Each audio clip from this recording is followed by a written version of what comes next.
తెలంగాణ ఆంధ్ర రాయలసీమ రుచుల సంగమం తారా south Indian kitchen Kondapur. తన బాధను అర్థం చేసుకోండి. ఫస్ట్ ఆఫ్ ఆల్ ఎంతోమంది నెగిటివ్గా స్ప్రెడ్ చేస్తున్నారు, ఎంతో బ్యాడ్గా ఉంది వినడానికి చూడటానికి. అండ్ మోరోవర్ దెబ్బలు తిన్నది తను ఎక్కువ, కేవలం తనకు దెబ్బ తగిలిందన్న ఒక బాధతో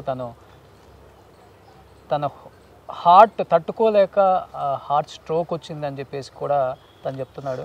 నిజంగా ఒక విషయం చెప్పాలంటే మేము త్రినేని తర్వాత సమ్ ప్రొఫెషనల్ అవ్వచ్చు, పర్సనల్ అవ్వచ్చు, నేను బయటకు రావడం జరిగింది. అండ్ ఎన్నోసార్లు మేము కోరుకున్నాము. నేను I don't want tell the company names and production names చెప్పలేను. ఎన్నోసార్లు కోరుకున్నాను, ఎప్పుడూ అవ్వలేదు. కానీ ఇదేంటో ఇప్పుడు మీకు నెక్స్ట్ సండే రోజు 19th రోజు ఒక ప్రోగ్రామ్ టెలికాస్ట్ అవుతుంది జీ తెలుగులో. నేను పవిత్ర అనే ఒక త్రినేని సీరియల్ చేశాము. అందులో నేను కొన్ని కారణాల వల్ల బయటకు రావడం జరిగింది. Whatever it is a personal issue or professional issue జరిగింది. తర్వాత నేను కోరుకున్నాను, అందరినీ కోరుకున్నాను మళ్ళీ మేము కలిసి పనిచేయాలని, అవ్వలేదు. కానీ ఇది నిజంగా దేవుడి దయనో ఏంటో, అదే త్రినేని అనే సబ్జెక్ట్లో మేమిద్దరం వైఫ్ అండ్ హస్బెండ్గా ఒక క్యారెక్టర్ చేసి ఒక స్కిట్ చేశాము. తనున్నప్పుడు టెలికాస్ట్ అవ్వట్లేదు, ఇప్పుడు 19th రోజు టెలికాస్ట్ అవుతుంది. నాకు అది కూడా మెమరీగా ఇచ్చెళ్ళింది. మళ్ళీ త్రినేని సీరియల్లో ఒక స్కిట్ చేస్తూ వైఫ్ అండ్ హస్బెండ్గా చేసాం. యాక్చువల్గా అక్క తమ్ముడుగా చేసాము, కానీ ఇప్పుడు వైఫ్ అండ్ హస్బెండ్గా ఒకటి స్కిట్ చేసి వెళ్ళిపోతున్నాం. ఎన్నోసార్లు కోరుకున్నాము, మాకు ఇవ్వండి, మాకు భవిష్యత్తు ఇవ్వండి, మేము చూసుకుంటాము, మేము చేస్తాము. అండ్ ఫ్రాంక్గా చెప్పాలంటే సార్, తన గురించి చెప్పాలన్నా నా గురించి చెప్పాలన్నా, మేము బెగ్గర్ క్యారెక్టర్ అన్నా బెగ్గర్లా చేస్తాము, రాజుల క్యారెక్టర్ అన్నా రాజులా చేస్తాము. అవకాశం కోసం బెగ్ చేసాం.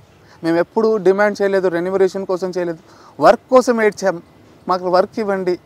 మీరు ఇంకొకటి బ్యాక్గ్రౌండ్ చెక్ చేసుకోండి. ఏ ప్రొడక్షన్ హౌస్ అయినా యాటిట్యూడ్ ఇష్యూస్ కానీ, టైమింగ్ ఇష్యూస్ కానీ, పేమెంట్ ఇష్యూస్ కానీ మేము అడగం సార్.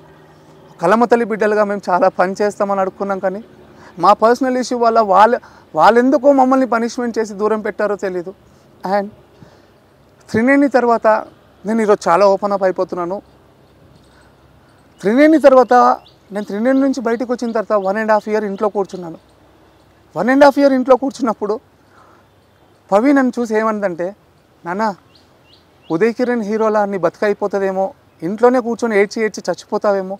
ఎందుకంటే నేను రోడ్ మీద వెళ్ళినా కూడా నా అడగాలి, ఏంటి సార్ స్క్రీన్లో లేరు, గుడికి వెళ్ళినా ఏంటి సార్ స్క్రీన్లో కనిపించట్లేదు. అది చాలా చచ్చిపోయేవాడిని లోపల. And I'm a national football player, I'm a software team leader in Infotech. అన్నీ చేసి కూడా అన్ని పక్కన పెట్టి, అండ్ గాడ్ గ్రేస్ కొంచెం ఫైనాన్షియల్గా స్ట్రాంగ్గా ఉన్నా కాబట్టి అన్ని పక్కన పెట్టి ఇండస్ట్రీకి వచ్చా. వర్క్ లేదు, మేమిద్దరి మీద బాగున్నామని చెప్పి ఎందుకబ్బా మమ్మల్ని మాకు వర్క్ ఇవ్వకుండా. తర్వాత ఇది మళ్ళీ చెప్తున్నా, ఇదే జీ తెలుగు ఆఫీస్కి వెళ్ళి తను మోకాళ్ళపైన కూర్చొని, అమ్మా వాడికి పని ఇవ్వండి అమ్మా, వాడు నా వల్ల పని పోయిందమ్మా అంటే నాకు రాధమ్మ కూతురు స్టార్ట్ అయింది సార్. అక్కడ నుంచి నా కెరియర్ స్టార్ట్ అయింది. మళ్ళీ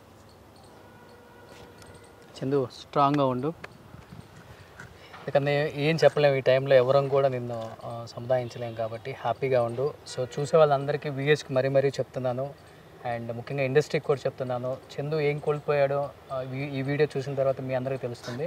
డెఫినెట్గా చందుని సపోర్ట్ చేయండి, ఎందుకంటే తన లైఫ్లో అన్నీ వదులుకొని అండ్ ఇండస్ట్రీ అంటే ఎంతో ప్రేమతో. దయచేసి అందరికీ నా చేతులు ఎత్తి దండం పెడుతున్నాను, మా గురించి రాంగ్ రూమర్స్ పెట్టకండి సార్.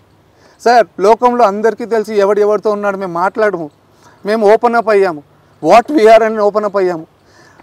తెలుసు లోకానికి, అందరూ నేనేంటో అందరికి తెలుసు. కానీ మేమేదో మా ప్రేమలు కలిపాడు, మేము బాగున్నాం అనుకున్నాము. కానీ మీరందరూ ఏదో లివింగ్ రిలేషన్షిప్ అది ఇదని అనకండి సార్. మా కుటుంబాలు బాగున్నాయి సార్, మా కుటుంబాలు ఒప్పుకున్నాయి, మేము బాగున్నాము, మేము అగ్రి చేసాం. కానీ మీకు ఎందుకు సార్ మమ్మల్ని మాకు పనిష్మెంట్ చేస్తున్నారు? Chandu be cool, be happy. So thank you so much. Suman టీవీలో మీ పర్సనల్ అండ్ బిజినెస్ ప్రమోషన్స్ కోసం కింది నెంబర్కి కాంటాక్ట్ చేయండి.